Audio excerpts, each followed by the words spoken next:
Hey guys, welcome back to another episode at the Homestead Fam. I am so glad you're here. Today we are talking about pantry restocks and how we food prep for the week. This is one of the questions I got asked this week for my new series, Can I Ask You? But I thought I wanted to show you and actually just talk about this topic specifically.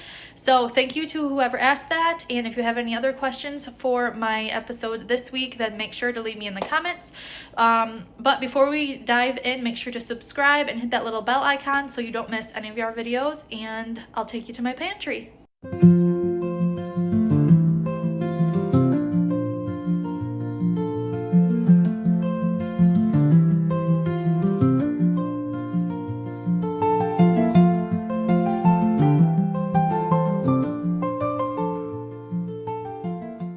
Okay, I've shown our pantry before, but we're gonna do it again today. This is where we keep all of our canned goods, and we have them in different areas around the house because we don't just have this big root cellar or anything.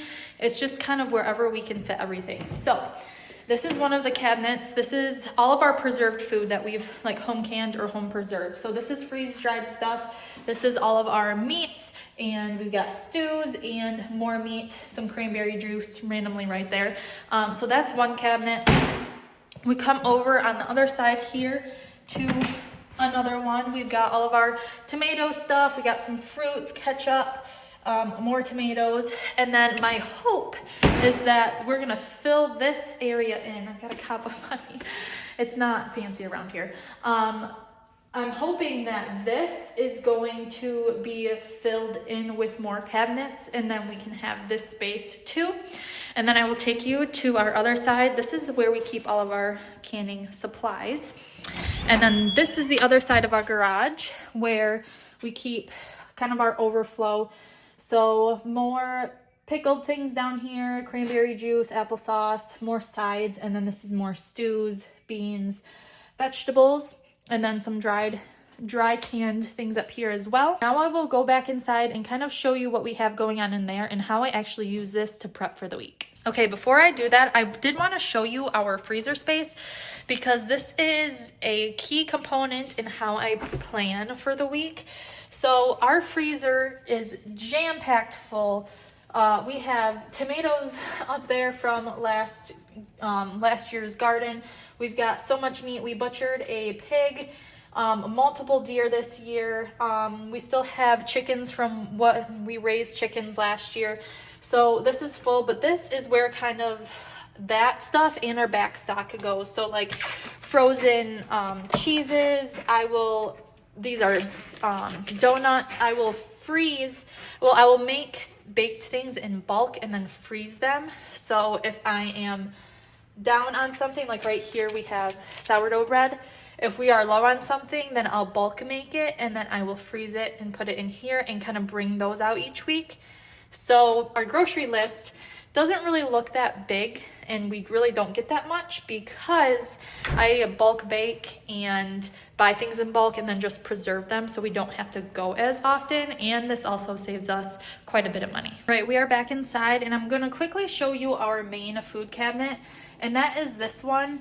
You can tell probably already that we are very much an ingredients household, so a lot of the things we have up here have to be made, or I make like pre-made things over here. So this is like pre-made oatmeal mix, like an oatmeal packet alternative. So you just add hot water and it's ready to go.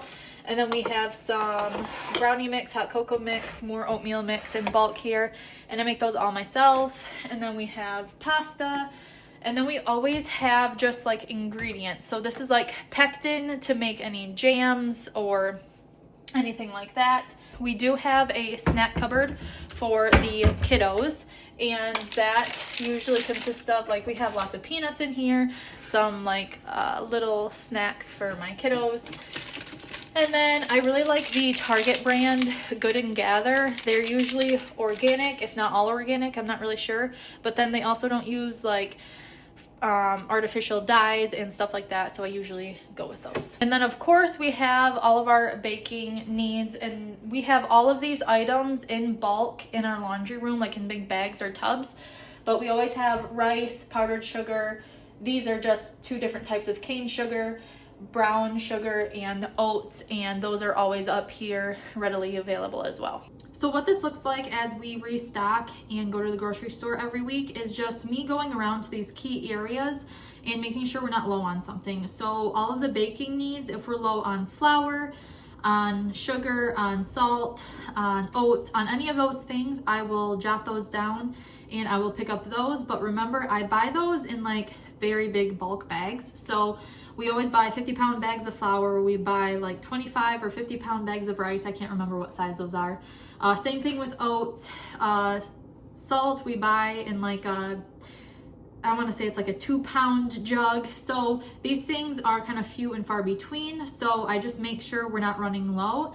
And then everything else is usually just like fresh produce. So I always like to have fresh bananas, fresh apples, fresh, any berries that are on sale. Anything that I want fresh and not necessarily canned, we will get at the store. And then any other random, if we're doing like a special dinner of some sort, we'll get that. But for the most part, we kind of grocery shop in our own pantry because we're always adding things and always putting things in there, and we have a good stockpile of it. If I do find a good sale at the store, I'm a sucker for a sale, I will bulk up on some of those things and then come home and preserve those as well. So I'm preserving my things from my garden in the summer, but I'm also preserving things on sale if they are a good price and a good quality of food. And just a reminder for you that your pantry isn't going to look exactly how you want it overnight. It's going to take time, it's going to take some effort, and it's going to take some planning.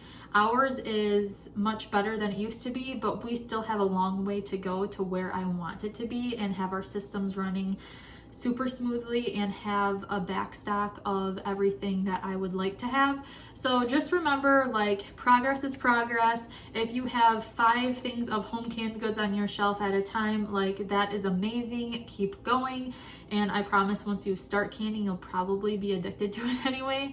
So just keep going, keep doing it. I hope you enjoyed this video today, and if you did, make sure to subscribe and hit that little bell icon so you don't miss any of our future videos, and comment below to let me know what video you would like to see next.